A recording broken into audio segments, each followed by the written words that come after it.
Hi hello ಸಖಿ cooking ಕ್ಲೋಸಪ್ಗೆ ಸ್ವಾಗತ. ಇವತ್ತು ನಾವು ಹೀರೆಕಾಯಿ ಬಜ್ಜಿ ಮಾಡೋದು ಹೇಗೆ ಅಂತ ನೋಡೋಣ.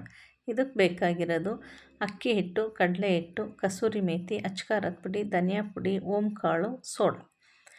ಹೀರೆಕಾಯಿನ ಸಣ್ಣ ಸಣ್ಣದಾಗಿ ಸ್ಲೈಸ್ ಮಾಡಿಕೊಂಡು ಎಲ್ಲ ಸ್ಲೈಸ್ಗೂ ಆಗೋ ಥರ ಅರ್ಧ ಟೀ ಸ್ಪೂನ್ ಅಚ್ಕಾರದ ಪುಡಿ, ಅರ್ಧ ಟೀ ಸ್ಪೂನ್ ಉಪ್ಪು ಹಾಕಿ ಮಿಕ್ಸ್ ಮಾಡ್ಕೋಬೇಕು.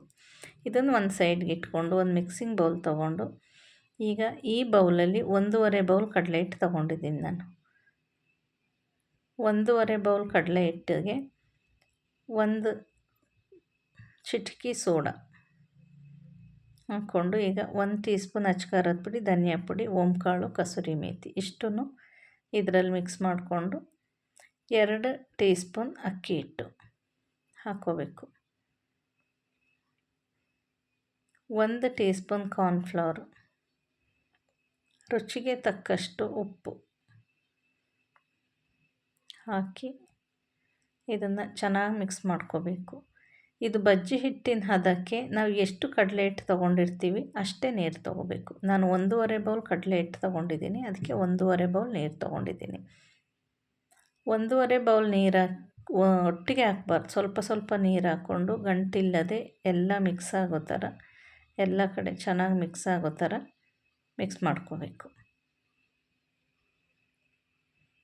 ಚೆನ್ನಾಗಿ ಮಿಕ್ಸ್ ಆದಮೇಲೆ ನೋಡಿ, ಇದಕ್ಕೆ 1.5 ಬೌಲ್ ನೀರು ಕಡಿಮೆ ಆಗಿದೆ, ಗಟ್ಟಿಯಾಗಿದೆ ಅಂತ ಆದರೆ ಒಂದು 3-4 ಟೀ ಸ್ಪೂನಷ್ಟು ನೀರು ಹಾಕ್ಕೊಂಡ್ರೆ ಸಾಕು. ಇನ್ನೂ ನೀರು ಹಾಕ್ಕೊಂಡ್ರೆ ಅದು ನೀರಾಗಿಬಿಡುತ್ತೆ, ಆಮೇಲೆ ಹಿಟ್ಟು ಬೇರೆ ಕಾಯಿ ಬೇರೆ ಆಗುತ್ತೆ.